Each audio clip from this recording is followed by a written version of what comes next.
কেন করবে না সেটা দেখে আমি দিচ্ছি। সেটা হচ্ছে এবার শর্ট সিলেবাস, অভিভাবক সেটা বুঝেন না।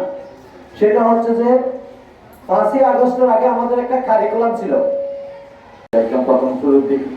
আর তোমাদের সময় আছে, তুমি যদি সুন্দর একটা রুটিন তৈরি করতে পারো, এবং একটা সত্য সেটা হয়তো রুটিনটা মেনে নিতে হবে।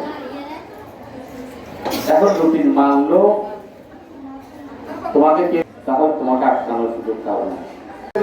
পিছনে তাদের পিছনে যাতে ছেলে মেয়েরা চলে না যায়, আমরা কিন্তু থাকি, আমরা স্টুডেন্টদের ক্লাস করতে পারতেছি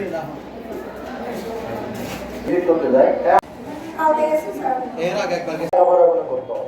এবং আপনার এখানে আপনারা রিস্কুরিং করার সেটা এবং আপনার রিস্কুরিংয়ের যা জানি তা আমাদের ছেলে মেয়েদেরকে পারি না কেন। এই অনুষ্ঠানের সম্মানিত প্রধান অতিথি আমাদের এই বিদ্যালয়ের 7 থেকে 8 ঘন্টা আমি বলছি পটিয়ার একজন 6 এসএসসি পরীক্ষা দিচ্ছে, তারপর রেজাল্ট কি ওরা বানানো করে এটা করতে হয়, কিন্তু রেজাল্ট খারাপ হয় কেন?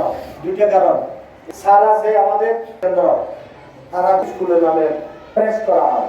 আব্দুর রহমানের নাম আব্দুর, আমার ওয়াইফ করে এই সময়গুলো বাকি 21 তারিখ 21 এপ্রিল পরীক্ষা, দিনের 13 দিন আমাদের বাকি আছে পরীক্ষা। আজকে তোমাকে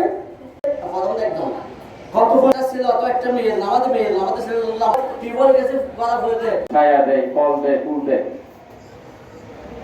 এই সন্তান তখন তো আপনার ছেলে পর আপনার ছেলে পারত না, বাবা মা শিক্ষক এসে পড়াতেন এবং সেইখান থেকে বড় দিনে কিন্তু আপনার সন্তানের পেছনে যে সময় দিচ্ছে সেটা মিস্ত্রিকে কবরে ফ্যান ঠিক করে দেয়।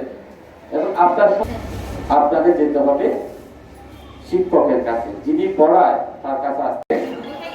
এই যে আমাদের যে সম্মানিত শিক্ষক কিন্তু আপনাদের কথা বলছেন, ওনাদের কিন্তু ব্যাংক ব্যালেন্স অত বেশি নেই, ওনাদের বড় বিনিয়োগ কিন্তু আপনাদের সন্তানদেরকে কিন্তু মানুষ করার জন্য প্রতিনিয়ত কাজ করে যাচ্ছে। গুরুজনরা বলেন আমাদের সৈন্য আর 6-7 ঘন্টা নিজের কাজের জন্য আমাদের সাংসারিক কাজ করি, আর 8 ঘন্টা সময় আমাদের পক্ষ থেকে যে একটা মেয়েদের ক্লাসের মধ্যে নিজের থেকে মিথ্যে কথা বলা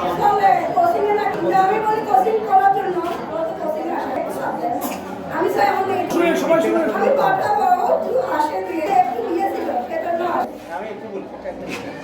আমরা অবশ্যই চাকরি থেকে পাবো এবং স্যাররা আমাদেরকে প্রতিদিন ক্লাস নিচ্ছেন এবং আমাদেরকে ভালো ক্লাস নিচ্ছেন, তাই তাদেরকে অনেক আশা আমরা অবশ্যই পাবো।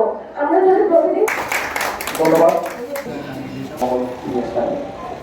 110 জন 282 জন কিন্তু অভিভাবক